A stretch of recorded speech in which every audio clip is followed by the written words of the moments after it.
Hey everybody, welcome. I'm Soledad O'Brien. I'm a journalist, I'm an entrepreneur, and I am delighted to welcome you all to our QuickBooks Small Business Roundtable today. More than 4 million people began their entrepreneurial journey in the past 16 months. Wow, and that number is growing every single day. When I started my small business about 8 years ago, Soledad O'Brien Productions, after I stopped anchoring in cable news, it was a lot. It was hard to do. There was a lot I didn't know. And often I didn't even know what I didn't know. But with a lot of advice, with a lot of help, with a lot of luck, with a lot of assistance, I was able to make my company pretty profitable pretty fast. And so I think it's a really great opportunity to bring this conversation to a wider audience. Today, we're going to talk to an incredible panel of entrepreneurs about what you need to know to grow your business in your very first year and beyond. And I just want to take a moment to welcome all the small business owners and entrepreneurs who are in the audience today. We would love for you to share your small business story. You can do that in the chat or on Twitter using the hashtag #SmallBizSuccess or Exito de Negocio. And be sure to check out the resources tab, including the Start Your Business Playbook. Wish I had that 8 years ago when I was starting. September 15th, as many of you already know, is the first day of National Hispanic Heritage Month here in the US. And we're really here to share the entrepreneurial expertise of the diverse cultures that comprise a Hispanic, Latino, and Latina communities and celebrate what I really think is the hope that powers the entrepreneurial dream in everyone. And so it's a good time probably to note that while you're going to hear the word Hispanic or Latino or Latina or Latinx or Latine, those are just a handful of words that we use to describe the diverse cultures that really make up this vibrant global community. So we might use them interchangeably, certainly. And you're going to hear from small business experts as well as those who are just starting out on their entrepreneurial journey today. But first and foremost, we are thrilled to welcome Grammy Award-winning musical artist into our discussion, somebody whose journey I think really does embody the hope and the struggle and probably most of all, the hustle of being a successful entrepreneur. You might know him as Mr. Worldwide. I like to call him Pitbull. It's so nice to have you, Pitbull. Thank you for talking with us. Thank you for having me. I really appreciate it. It's definitely an honor, and I look forward to the conversation and any way that we can motivate or inspire. That's what we're here for. I love it. And especially, I think often when we talk to people who own small businesses or are just starting them, even though often you're talking about money and structure and finance, like it's the emotion behind it that actually can be the most stressful thing to deal with. I don't know that people often think of as musicians, as really a small business person when you start out. When you become a superstar, suddenly you're massive. But I have to imagine that ultimately you were running a small business, namely yourself, to try to be successful. Talk to me a little bit about your journey. Well, I mean, definitely as a musician, artist, entertainer, you're the product. So you have to figure out how to market it, how to advertise it. And you're going to run into a lot of no's, can'ts, won't, don't, you're crazy, you're stupid, it's impossible. And what you got to do is allow that to be fuel to your fire. No is really stands for new opportunity. And for anybody that has a small business out there, the best part of any business, if you're chasing money, the money's going to run. The best part is the journey. When you build a team, when you build a circle, because you can't do it by yourself. There's no I in team. And if you run into anybody that tells you, but there's an M and an E, run the other way. That's not somebody you want to do business with. All right. They're already thinking from a very selfish standpoint. And when it comes to business, it's not selfish, but it has to be self first. So self first, what I mean by that is love yourself first, help yourself first, believe in yourself first. And then that's how you can create something around you. But you have to make mistakes, you have to fall, you have to slip, you have to fail, you have to lose in order to understand and learn from those what success really embodies. And for those that think that are going to get involved in a business and that they're not going to fail, they're not going to lose, then they're in for a rude awakening. And there's a great line that says failure is the mother of all success. So if they're not mistakes, they're must-takes. Mistakes, you don't make mistakes, mistakes make you. And those are the things that people need to apply to business, especially in today's day and age where people really think that instant gratification exists. It doesn't. In no way, shape, or form. It's a slow, but a for sure. That's how you always got to have your mind. It's a marathon, not a sprint. Short steps, long vision. And for anybody that can apply those rules in a small business, then you're going to enjoy the journey and you're not going to be stressed out because you're going to learn from what's going on instead of going, how come I'm not hitting these quotas, these deadlines, these metrics that I'm not, you're trying to keep up with the Joneses. It's not about keeping up with the Joneses. It's about creating your own Jones. And that's when you enjoy the journey and what it is to build a small business. When I started my company, I used to think I should enjoy the journey, but I was also thinking, boy, I'd love to get through today not learning anything. Like, I'd just like to have an easy day where I just didn't discover something that I didn't know before. What advice would you give people that they need to know, absolutely, positively need to know for their first year in business? Like I said before, get ready to fail, get ready to lose, get ready to slip, get ready to fall. As long as you know that's coming, we say in Spanish, we say, guerra avisada no mata soldado. Guerra avisada no mata soldado means a soldier fair warned, a war can't kill him or kill her, kill them, So with that said, it's just embrace it. If you're looking for somehow, some way to crack the bat and hit a grand slam on your first time up to bat, very, very seldomly does that happen, but those odds are definitely stacked up against you. And for any business owner, don't get in it for the money. Get in it because you love it. Because if you're in it for the money, guess what? It's all about you make the money. The money don't make you. All right. And if you're in it for money, that money's going to start making you. And that's the difference. So a lot of people are out here, if you're just looking for a quick flip, and that's exactly what it's going to be. It's going to be a quick flip. But if you're thinking down the line and it's something that you're passionate about, it's something that you love, and it's something that you believe in, then that will have longevity and that will stand the test of time. Now, you never know where that journey may take you. You may get into, I don't know, the business of, I was reading right now, as far as on the candle business that they opened up. I want, congratulations to them for sticking to something that they love, right? They wanted to figure out another way on how to make this happen. It comes from that passion. But the candle business may lead them to electricity business. I don't know where the journey may lead you, but you have to be willing to accept it. And always go to yourself, this is happening for a reason. Something here is happening for a reason. Where is this leading me towards? And a lot of people, they get stressed out, they get frustrated, they get hot, they get mad, they get angry. And then guess what happens? That's when you lose your business. And so to everybody out there, just accept the journey. It's fun. It's fun. We're telling you, it's fun. It's interesting. I think the great thing about small business, right, is, and where small business often has an advantage over big established business, is the agility, right? We move fast, hustle. I mean, I love that word, the hustle. 4 million people. That's a data point. I was surprised to hear that 4 million people have started a small business since March of 2020 in the pandemic. A recent QuickBooks survey found that 49% of Hispanic business owners describe their businesses as being in early stages of the life cycle, 33% for those who are non-Hispanic. Why do you think starting a small business is so compelling right now? Well, I mean, it's survival of the fittest. And when you get put in a certain situation like what happened in 2020, you said it best. You got to hustle. You got to grind. You got to pivot. You got to figure things out. When God closes the door, he opens a window. So therefore, when people are doing that, it makes you, it brings out that hustler in you. Some people call it entrepreneur. I call it a hustler because you're just constantly figuring things out. No problems, just solutions.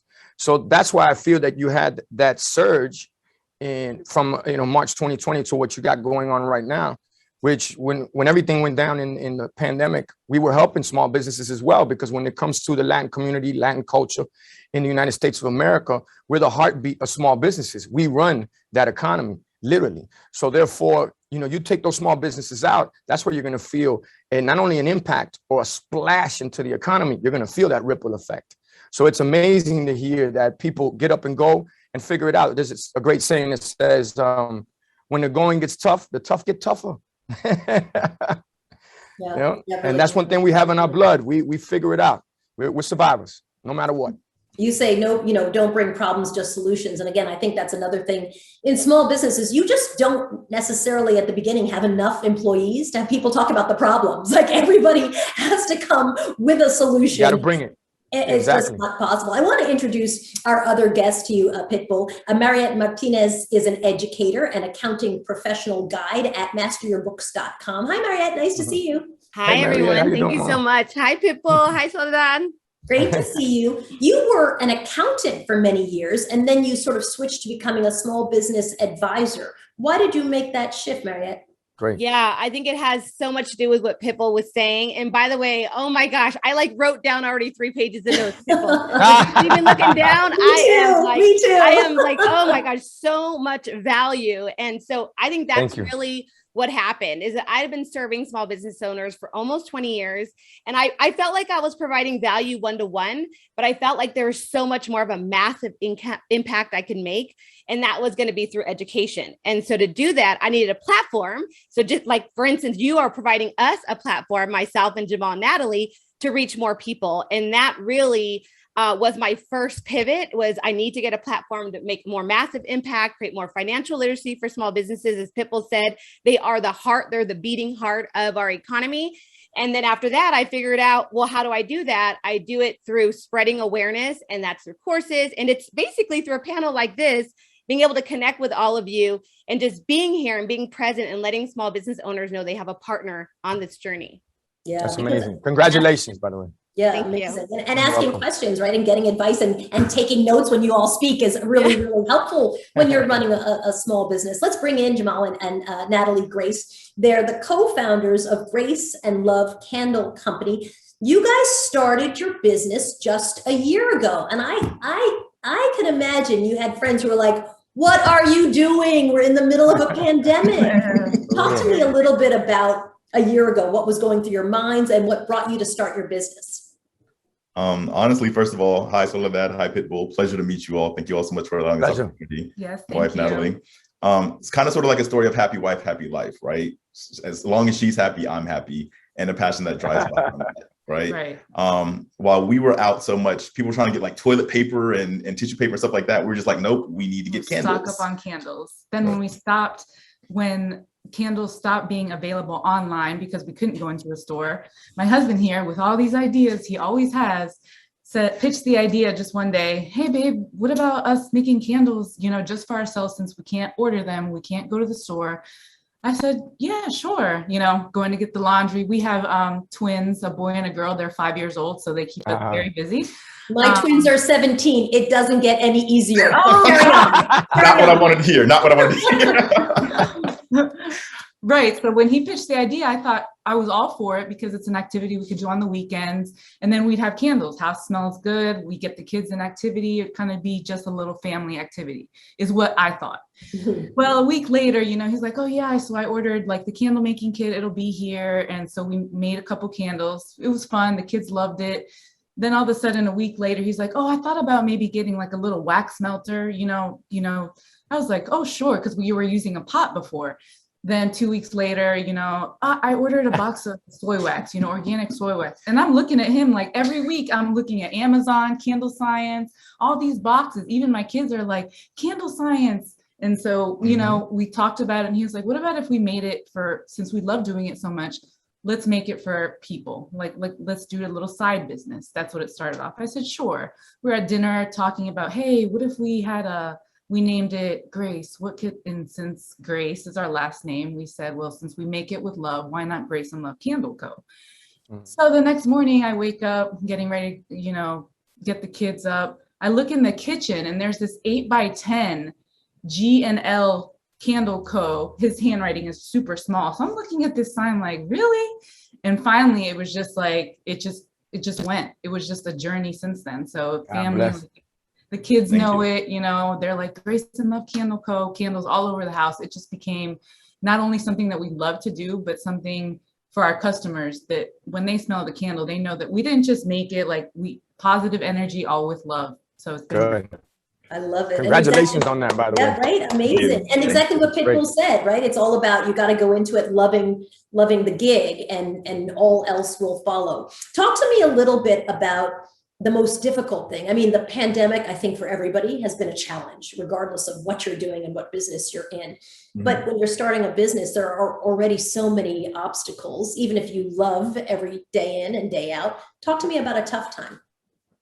Honestly, it's all a challenge, right? You're learning how to do everything from the start, right? I feel like we are bachelors, masters, PhDs of Google. at this point of always having to go there and actually like look up different things because you don't know what you don't know and you only know what you don't know, right? And so I think the challenging parts is navigating a pandemic, navigating manufacturing, navigating supply chain issues which have honestly been very challenging. And to the earlier point that Pitbull made, you have to be agile, right? You either are going to fold under the pressure, you're going to find a new way.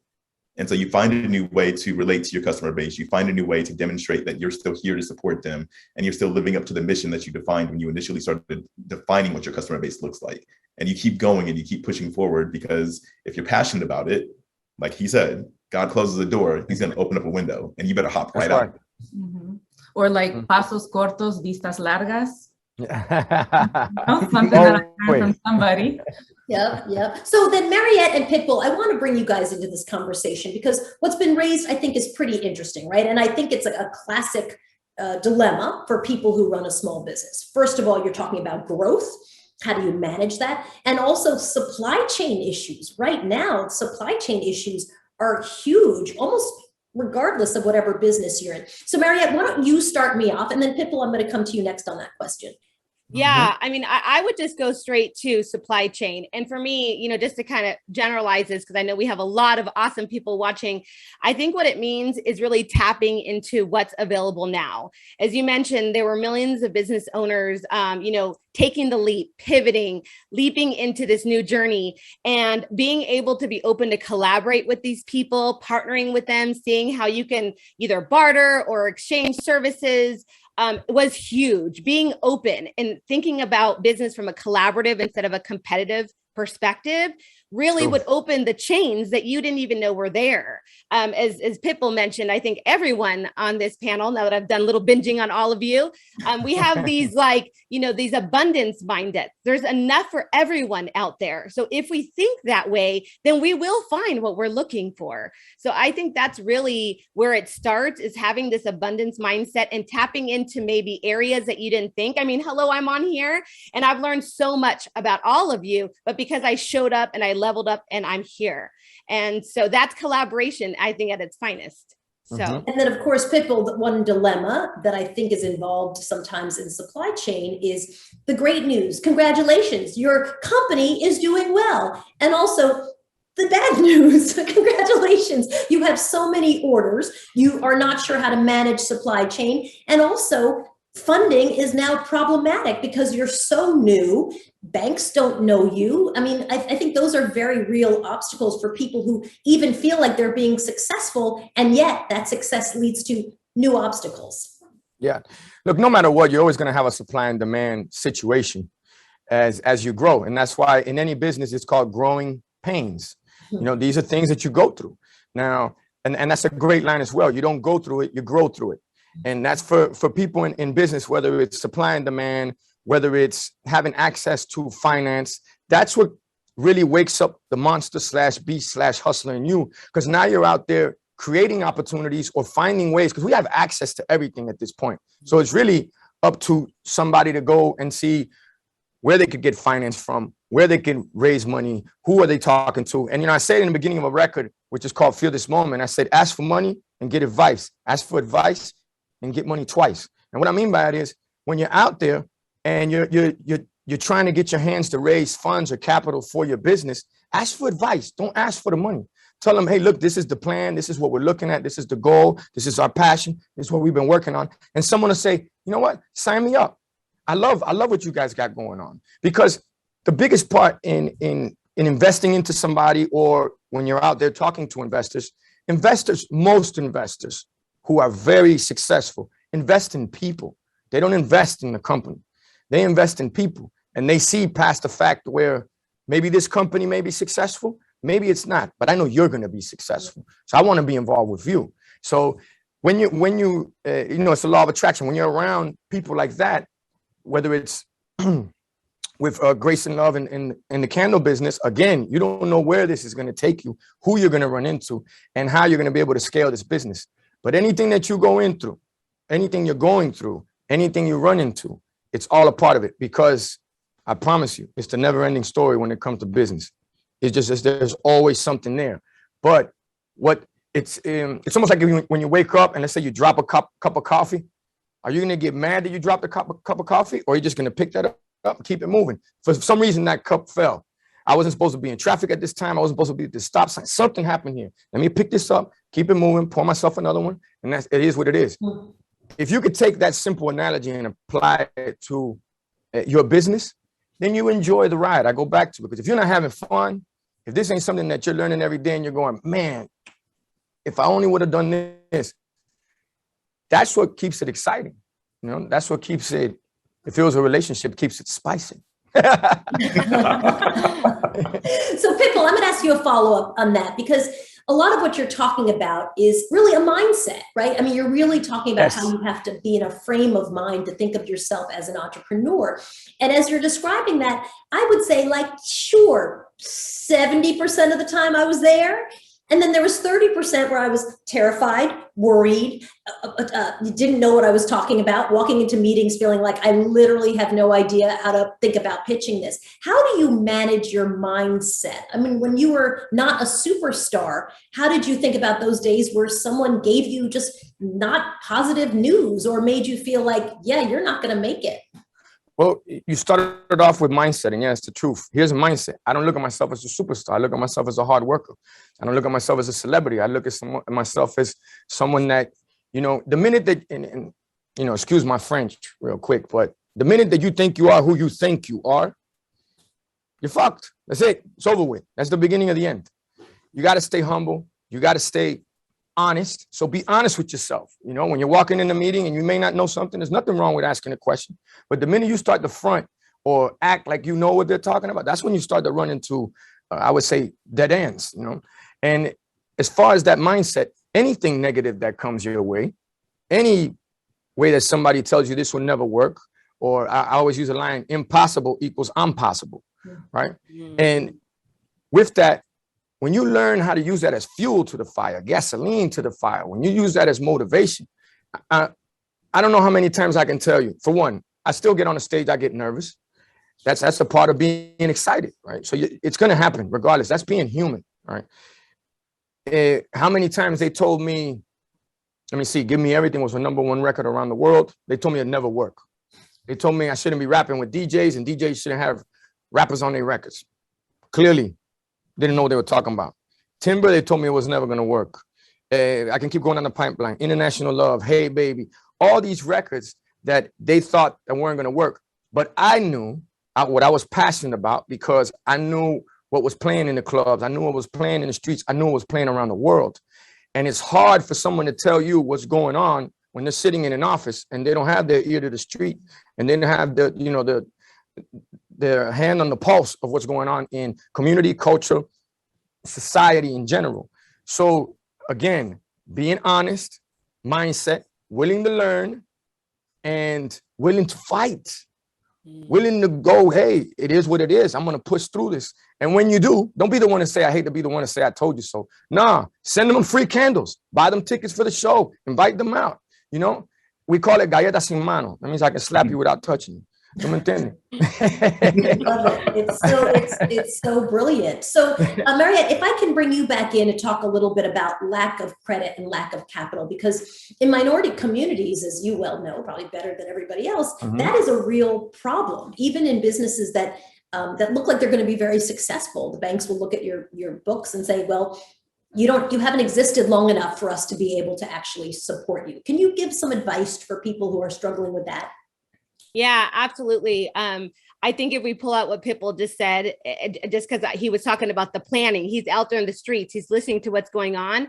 There's a lot of planning to get where I'm sure everyone on this panel is at today. So that's really where it starts. People start hearing, you know, those words, you know, budgeting and business plan, and start getting a little anxiety. But all it is preparing for success. That's all it truly is.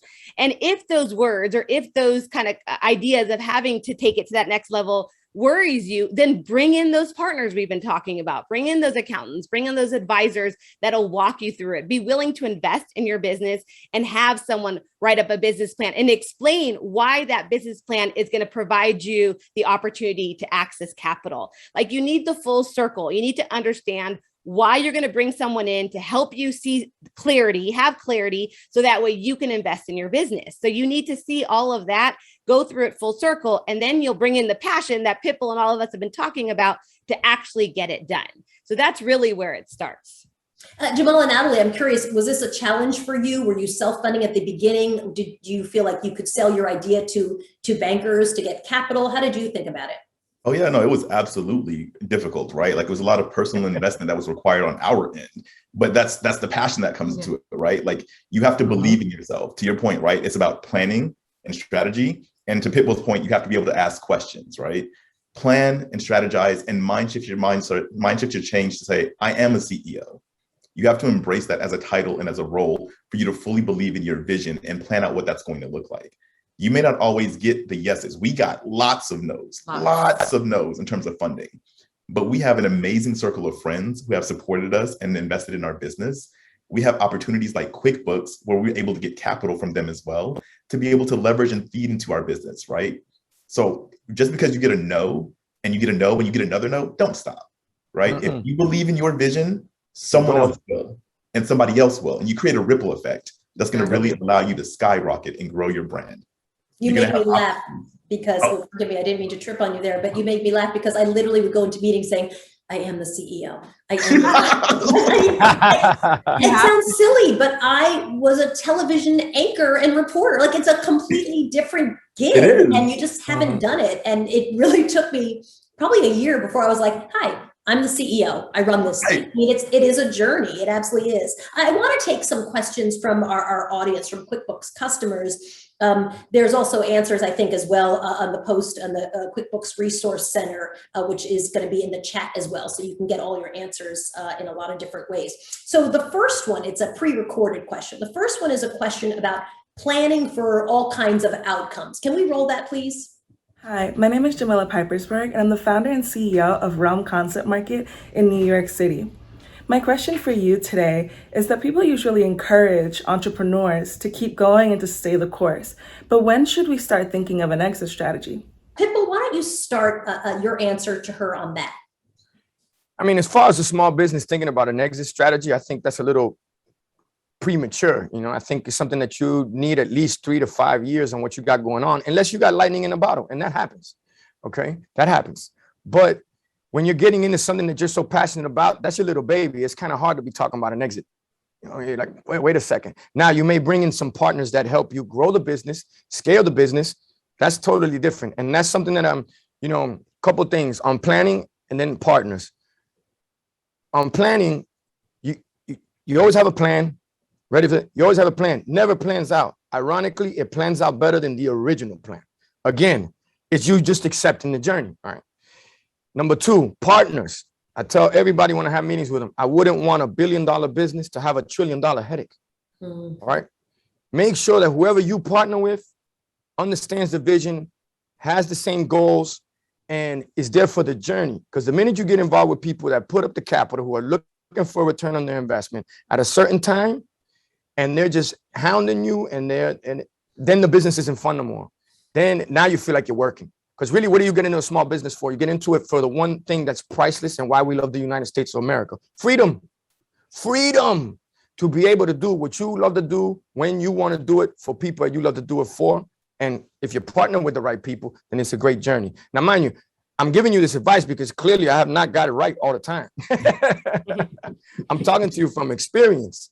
Okay. But now it's taking time to be able to create right partners, right businesses, and enjoy. I'll keep using the word journey because that's really what it's about. You know, Denzel Washington once said, I watched him he was a keynote speaker.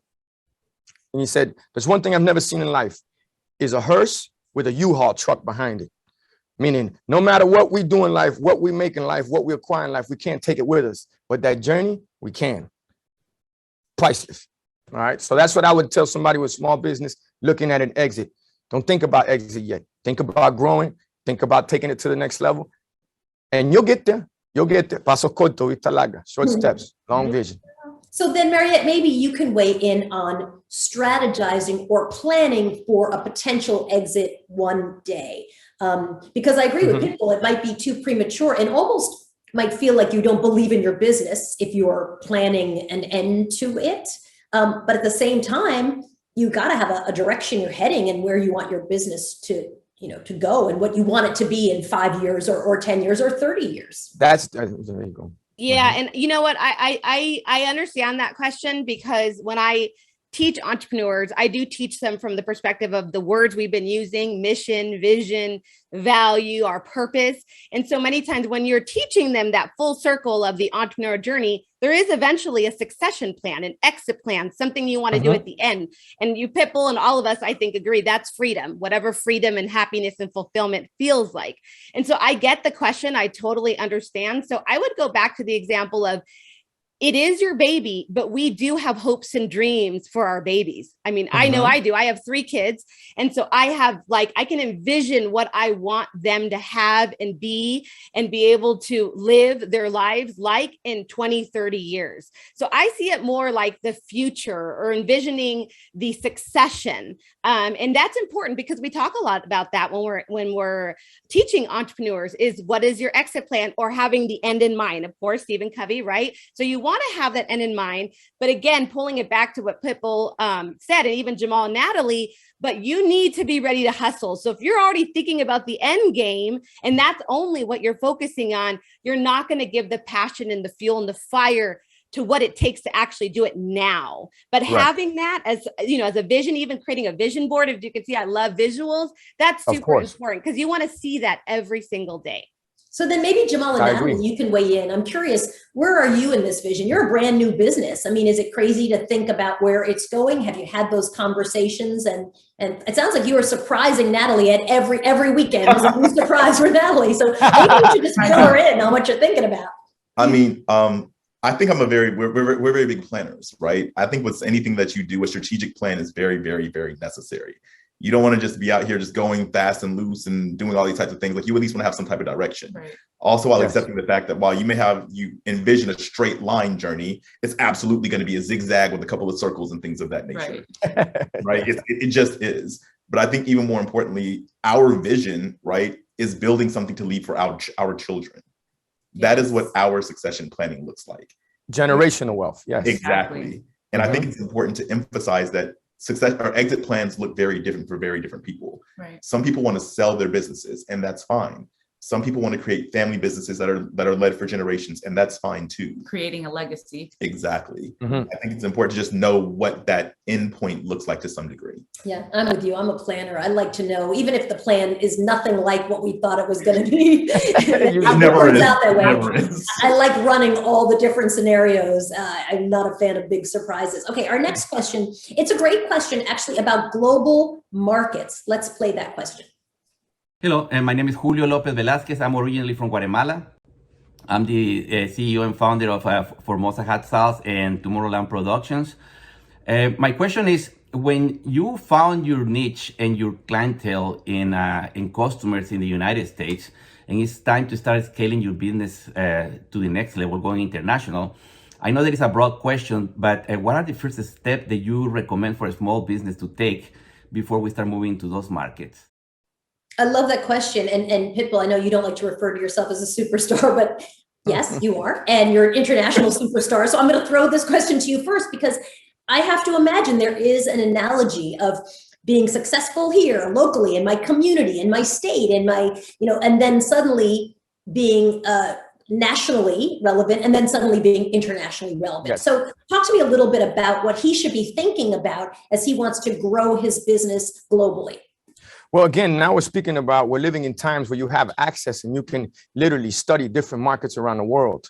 The thing with what's beautiful about when the business becomes a global business, I mean, you have emerging markets right now where your business can scale from a $10 million business to a $150 million business within a couple of months, knowing that you're targeting the right market. Now that goes back to, you got to target a market. You got to figure out what's a market that makes sense, and what's in the states that I'm doing that's leading me towards. Is it Latin America? He's talking about hot sauces. So is it India, which is an emerging market?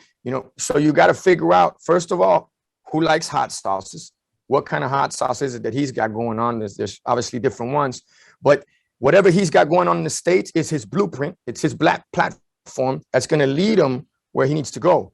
But again, beautiful thing about business in these times, in these modern times right now, is you have access to be able to study those markets at this point. So you know at least a little bit of what you're going to get into, and like you guys are talking about, you have a little bit of a strategic plan going into those markets.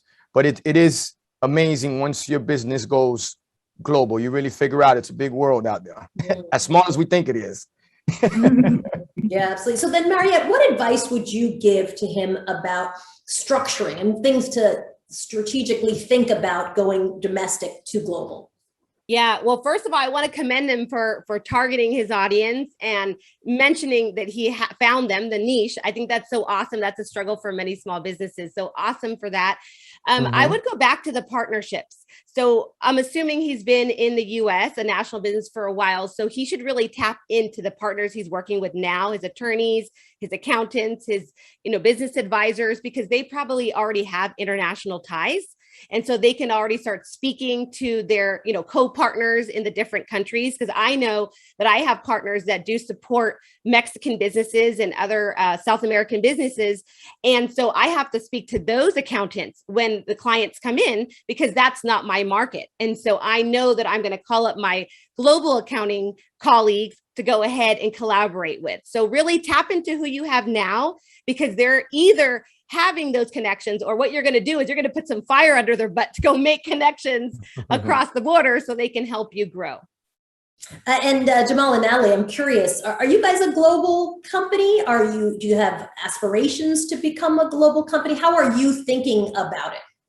So we definitely have aspirations to become a global company. And we've actually recently shipped some of our products to a couple of boutiques in Paris, which was actually pretty exciting for us. Oh, that's cool. Congrats. Yeah, right. Yeah. In addition to what has already been stated, the one thing that I'd want to emphasize is the understanding of the regulatory environment of the international markets you want to tap into. Yes. Right. If we're looking at it from the aspect of hot sauce, very similar to candles or home fragrance products, you have certain requirements that need to be on your labels.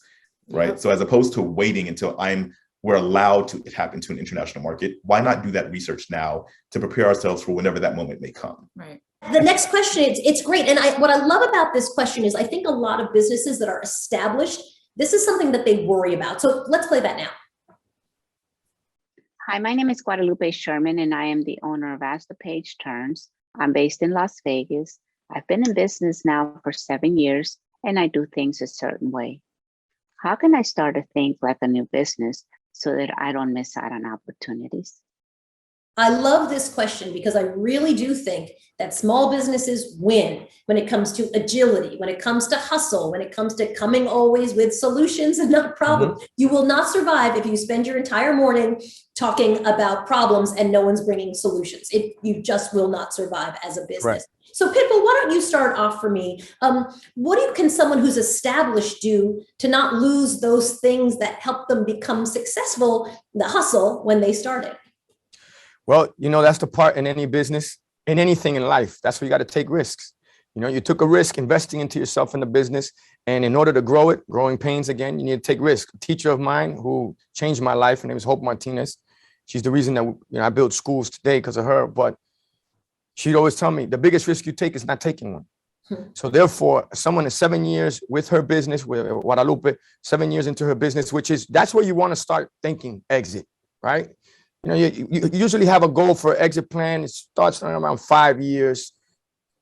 When you start getting into major business, people start talking 3 to 5 year exit plan. And exit, again, goes back to what Jamal was talking about. That could be generational wealth, or it could be something where you're flipping. That's up to everybody and what they want to do. But as far as someone like Guadalupe, you have to be open to what Mariette was talking about as far as partnerships. People that are going to come in and spice up the business, give you different ideas that are innovative, have a different perspective. And that you always need in anything. And no matter what, in any business, in life, in any relationship, you always need to be ready to change, modify, mutate. You can't be afraid of that. The minute that, here's the best line for you, complacency is the cousin of death. So the minute you get comfortable in anything, then yes, you're going to miss out on opportunities. So you got to be willing to learn, and you got to be willing to, obviously you're 7 years in the game. We know you hustle.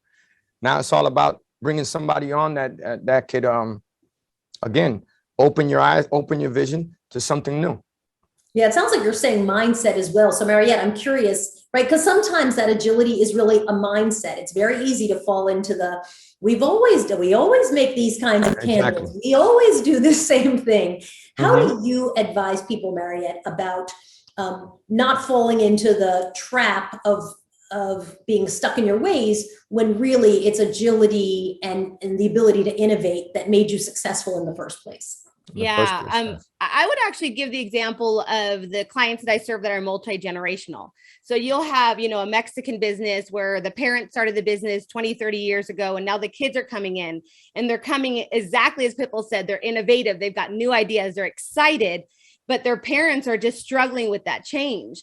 And so there really sometimes needs to be some type of business coach or some opportunity for them to come together, slow down, really understand the reasons for these change, because change is a constant always on the entrepreneur journey. Yeah. And then they all team up and just continue that journey together. So many times with these multi-generational businesses, it's a mindset because it's the old mindset and the new mindset.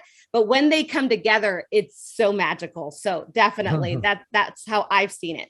So Jamal and Natalie, I mean, your business is relatively new, but I'm curious if that's something that you think about, like, how do we make sure that we don't get stuck, that we don't look up one day and, and we're doing the same thing over and over again. History is littered, by the way, we all know this, with big companies that, looked over their shoulder and suddenly Amazon.com was taking their business, right? Or, I mean, there's a whole bunch of them. So is this something that you worry about? Do you feel like you're too new, so this isn't even on your horizon at this moment?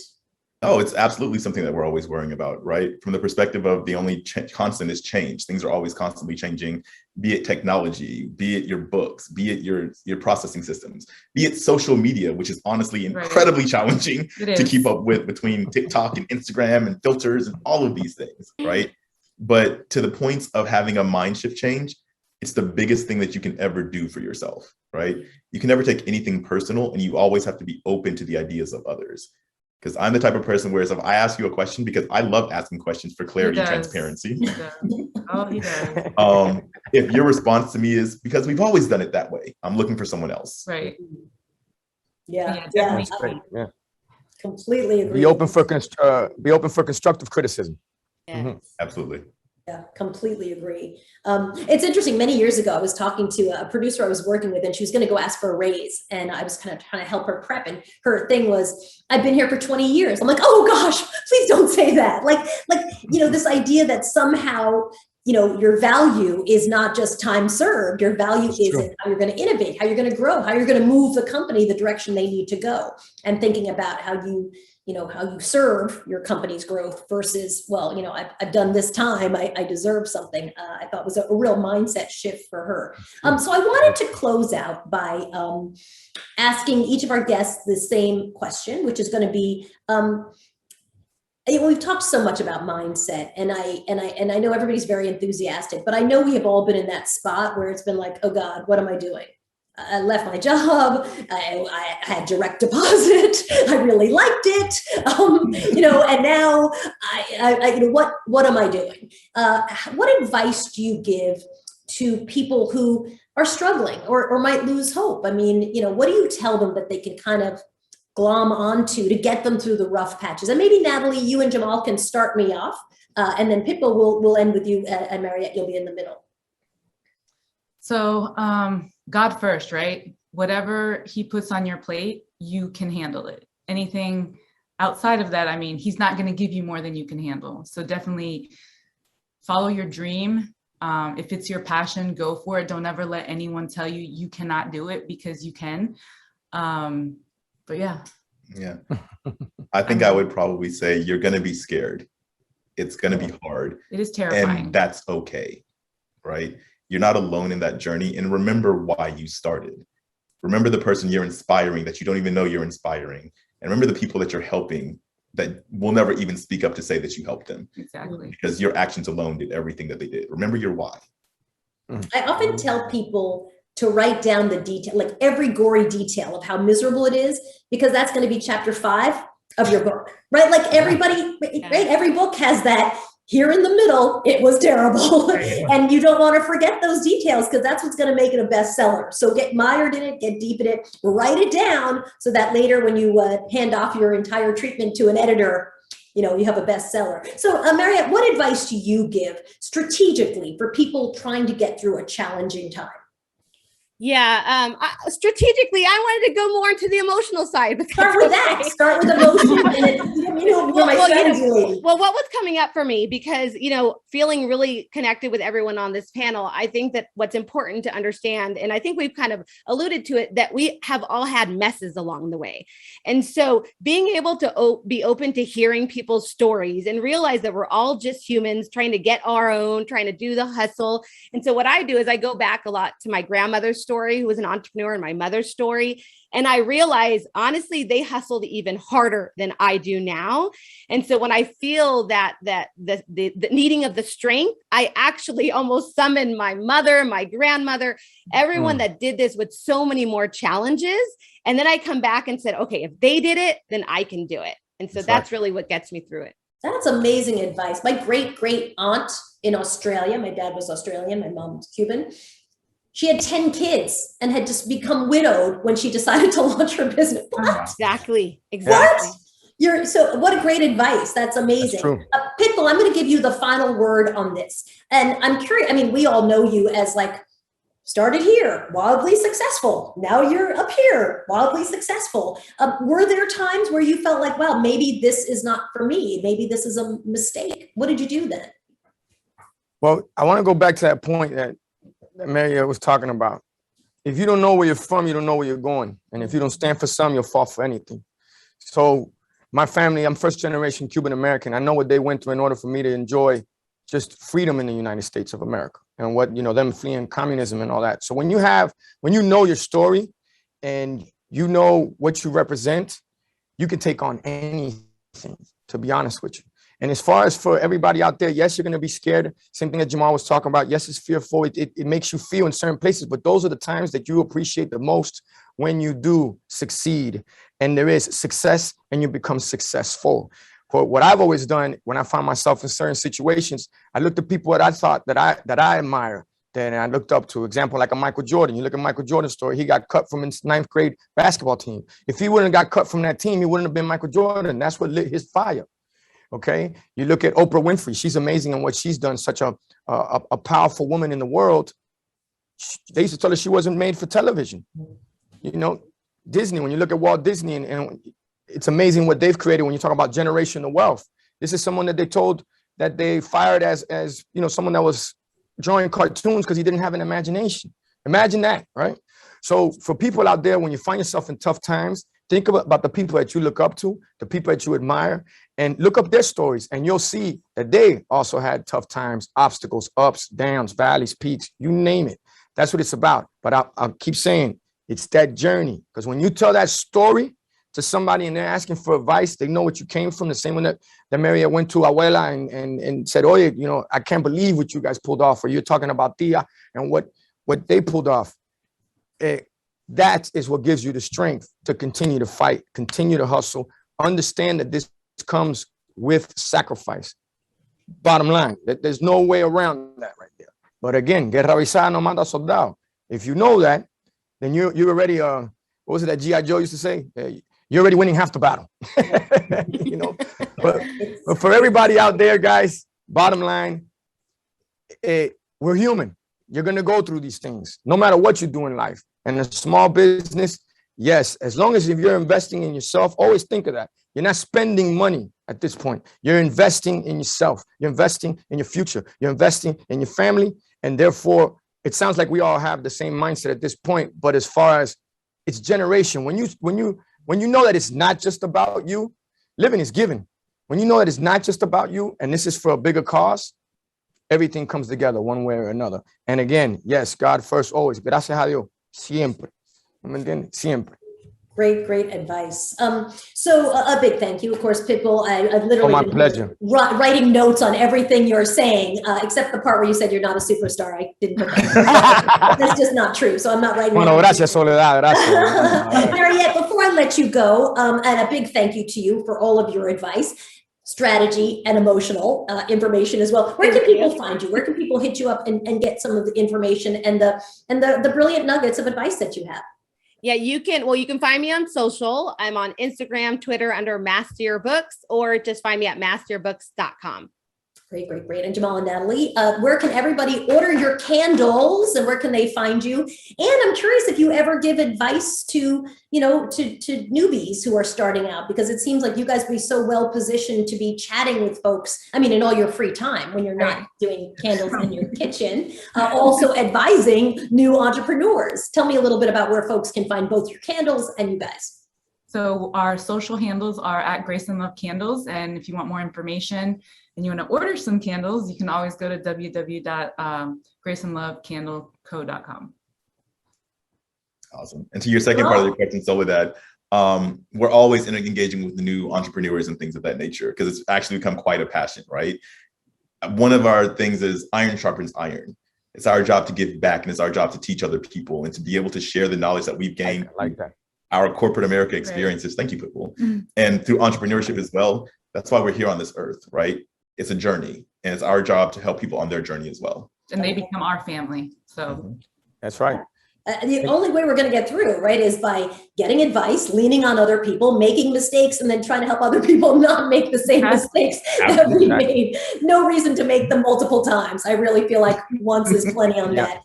Everybody, you can find me on Twitter at Soledad O'Brien, or I do a syndicated political talk show called Matter of Fact. So I'd love to see all of you at any time there. For more information, go check out the resources section for the QuickBooks Start Your Business Playbook. And the QuickBooks Resource Center is filled with lots of articles and posts that have lots of useful tips and knowledge for anybody who is trying to run a new small business. A big thank you to my panelists. What an enjoyable hour. I so appreciate it. I like hanging out with people. I feel like we should do this every week. Just us sign me up. In our homes, hanging with Pitbull. Or at Pitbull's next concert. Maybe we can all hang out there. Good one. There you go. Better bring your booking shoes. Yeah. I want to say to, before, I'm sorry to cut you off, Soledad, just real quick to everybody out there that's a part of today's conference event panel. For one, Mariette, congratulations with everything that you got going on, and the advice is great. Keep it up. It's amazing. When we get off of this, I'll have my team reach out, but I'd like to donate $5,000 at least to your business. Hopefully it helps out with a little something. And the Jamal and Natalie, the same to you guys, man. I want to put $5K up for you guys to your business. And I'm very proud to be able to be a part of this and see and be a part of your journey at this point. I love what you just said, that iron, sharpens iron. I'm hoping I can borrow that, by the way. Go for it. Just give us credit. Definitely will. I said one time for Grace+Love Candles tomorrow. Give us credit and some tickets to your next show, Pitbull, and we're good. And we're good. We're gonna line something up. And we're gonna line some up, which we're on tour right now. The I Feel Good tour with Iggy Azalea. It's doing great. And to all the fans out there, thank you guys so much. I say it all the time. Without y'all, there's no Pitbull. But to everybody out there right now, we have a saying in Spanish. It says, "Pa'lante, pa' arriba, no mires para atrás ni para impulso." So that means always move forward and up. Don't look back, not even for a boost. Stay focused on what you got going on. And guys, life is a roller coaster. And I've never seen a roller coaster with a straight line. All right. Life is a roller coaster. It's going to happen. That's what people line up for. So for everybody out there in business, get ready for it. It's an amazing journey. You're going to hear a lot of no's, won'ts, can'ts, don't, crazy, stupid, impossible. Now, no, new opportunity. In the word can't is can. In the word don't is do. In the word won't is one. In the word crazy is just crazy. That's why we invested in ourselves. That's right. A great way to end our conversation. Thanks to all of you. And of course, all of you who are joining us remotely. Thank you as well. Have a great day, everybody. Thank you. Truly my pleasure. Thank you. Congratulations, guys. Dale, for sure.